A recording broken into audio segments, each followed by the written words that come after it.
ओम नमो भगवते वासुदेवाय नमः। ओम नमो भगवते वासुदेवाय नमः। ओम नमो भगवते वासुदेवाय नमः। देवियों एवं सज्जनों, मानस प्रणेता गोस्वामी तुलसीदास जी महाराज द्वारा विरचित श्री रामचरितमानस के कतिपय व्यवहारिक प्रसंगों की श्रृंखला में अपना मंतव्य प्रस्तुत करने हेतु आप सबके समक्ष समुपस्थित हूं। त्रेता युग के महानायक मर्यादा पुरुषोत्तम श्री राम जी, जो परमपिता परमेश्वर के स्वरूप हैं, परमपिता परमेश्वर के मानव स्वरूप हैं, ऐसे मर्यादा पुरुषोत्तम प्रभु श्री राम की लीलाओं का गान गोस्वामी जी ने श्री रामचरितमानस में प्रस्तुत किया है। श्री रामचरितमानस ऐसा महान ग्रंथ है जिसमें जीवन के विभिन्न क्षेत्रों, मानवीय संवेदनाओं, मानवीय प्रेरणाओं, मानवीय विकारों इत्यादि का बृहद विवेचन इस महान ग्रंथ में प्रस्तुत किया है। गोस्वामी जी महाराज ने श्री रामचरितमानस में सज्जनता, दुर्जनता, सत्संग, कुसंग इत्यादि प्रवृत्तियों के प्रभावों एवं दुष्प्रभावों का भी विवेचन श्री रामचरितमानस में प्रस्तुत किया है। गोस्वामी जी महाराज कहते हैं, मति की रति गति भूति भलाई, जब जहि जतन जहां जहि पाई, सो जानब सतसंग प्रभाव, लोकहु वेद न आन उपाऊ। प्राणियों में, मनुष्यों में जब भी, जिस भी समय, जहां कहीं भी, किसी भी प्रयत्न से, किसी भी यत्न से बुद्धि, कीर्ति, सद्गति, ऐश्वर्य एवं भलाई के गुण पाए जाते हैं। वह सभी सत्संग के प्रभाव होते हैं, ऐसा वेदों में और लोक मत में उद्धृत किया गया है। सज्जनता का प्रभाव, सत्संग का प्रभाव मनुष्य की बुद्धि पर, उसके यश पर, उसकी कीर्ति पर, उसकी सद्गति पर, उसके ऐश्वर्य पर अवश्य पाई जाती है। सत्संग के अभाव में मनुष्य दुर्बुद्धि, अपकीर्ति, दुर्गति, वैभव रहित हो जाता है। अतः इस भौतिक संसार में सत्संग नितांत आवश्यक एवं अपरिहार्य तत्व है। बिनु सत्संग विवेक न होई, राम कृपा बिनु सुलभ न सोई, सतसंगत मुद मंगल मूला, सोई फल सिद्धि सब साधन फूला।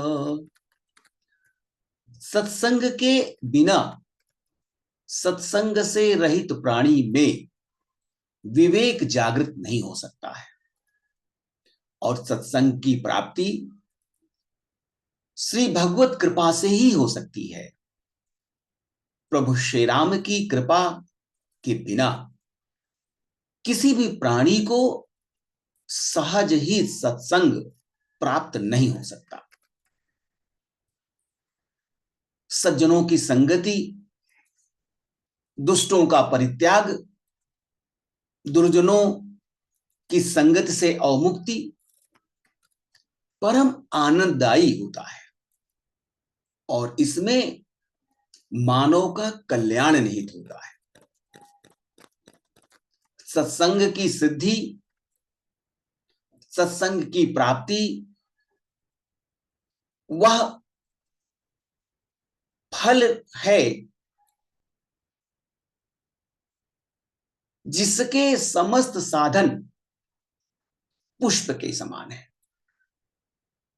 यदि किसी प्राणी को सत्संग की प्राप्ति हो जाती है तो वह समस्त लक्ष्य को, अपने समस्त उद्देश्य को सहज ही प्राप्त कर लेता है।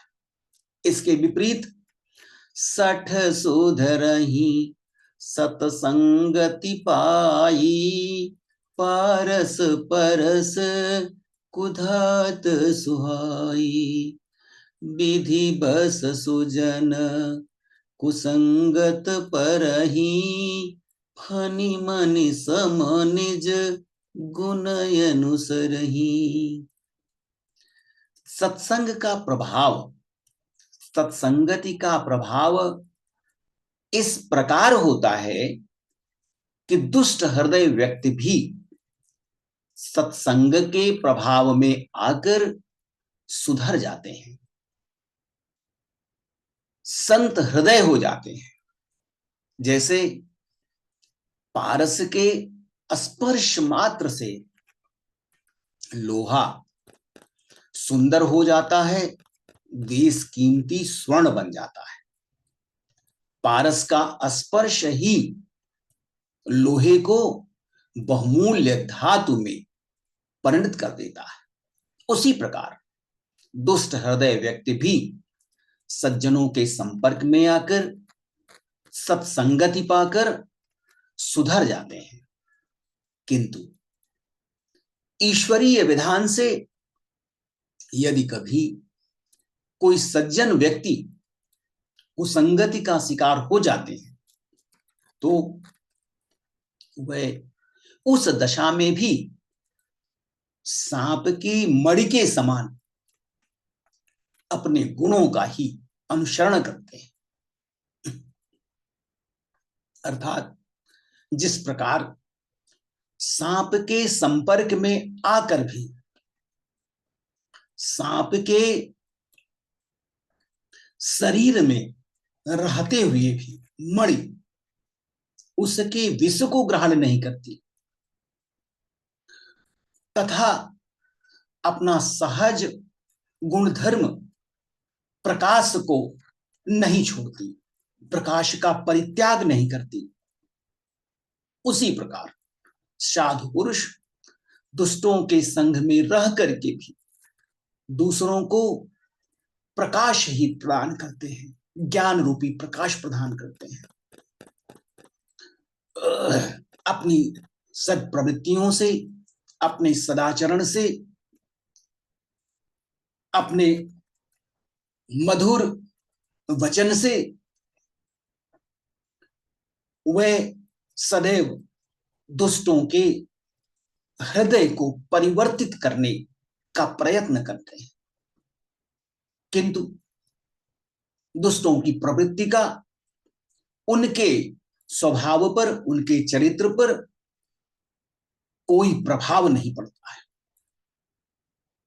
सज्जनों की प्रवृत्ति सदैव परोपकार की होती है।